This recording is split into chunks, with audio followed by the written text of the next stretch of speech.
What are HTML and XHTML?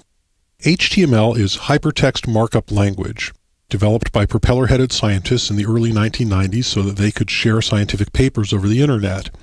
It was based on SGML, Standard Generalized Markup Language, because SGML was designed to deal with documents, and that seemed like the thing to do at the time. As the use of HTML spread and people started using its hyperlinks feature a lot, the World Wide Web was born. Then things got ugly. As the World Wide Web grew and grew, it became a more popular medium and a less scientific medium, and HTML's limitations became a barrier to the web's development. People didn't want just words and pictures. They wanted presentation, and they got it. And HTML was extended to meet that need. And as the saying goes, check all the parks in all your cities, you'll find no statues of any committees.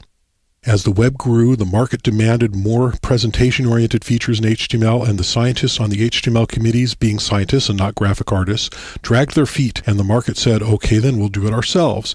And features were born of necessity, and they were chaotic, and they were useful, and they were chaotic. Over time, the standards committees caught up with the market, and we now have HTML5, and it's mostly functional, and it mostly does what it needs to do, and it's still chaotic. HTML5 works, and it works well, and it has serious flaws that most people will never notice. What makes them serious is that it takes a lot of computing power to take the average HTML page and render it in a coherent and consistent manner. That's what XHTML is for. XHTML stands for Extensible Hypertext Markup Language. Don't let the name fool you, it's not actually extensible. The X is there because it's based upon XML, Extensible Markup Language, so it's technically an extension of XML, but XHTML is not itself extensible. Think of it as HTML but with stricter rules.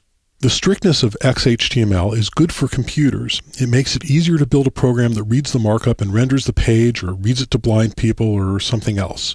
Of course, the other side of the coin is that no one can force the whole internet to stop using messy old HTML, so it's really useless, right?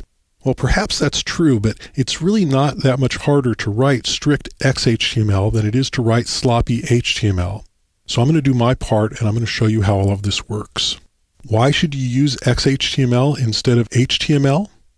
HTML is very forgiving of inconsistent and even erroneous documents. XHTML requires that documents follow a specific and well-defined structure.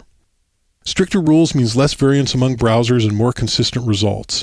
It means your web pages will behave more consistently on new devices, and it makes it easier for developers to create wonderful new applications that will ultimately enhance all of our lives.